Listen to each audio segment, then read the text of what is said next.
তিনি তখন থেকে ছিলেন যখন কোনো কোথায় ছিল না। প্রথম যুগের মুসলমানদেরকে এই আন্দাজে বুঝাইতে হয়, কারণ তখন প্রশ্ন ছিল। বুঝতে পেরেছেন? প্রশ্ন যখন ডেভেলপ হয়েছে, আমাদেরকে আস্তে আস্তে এক্সপার্ট করতে পেরেছে। সাহাবায়ে কেরামের পরে কিছু লোক সাহাবায়ে কেরামের সমালোচনা করে, তাদেরকে আমরা খারিজি বলি।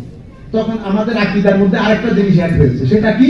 আপনি সাহাবায়ে কেরামের সমালোচনাকারী তারা জাহান্নামী। সাহাবায়ে কেরামের সমালোচনাকারী জাহান্নামী। তো আমি যখন আমার সন্তানদেরকে শিখাবো, আমি সাত কালিমা শুধু শিখাবো না, আমি তাদেরকে এটাও শিখাবো যে সাহাবায়ে কেরাম they are beyond criticism. If you criticize any of the companions of the Holy Prophet sallallahu alaihi wasallam, you will be cast. তাইলে এটাও ঢুকেছে। এরপরে আলে রাসূল। আলে রাসূল is part of our iman. আপনি সন্তানদেরকে শিখাইতে হবে। কেন?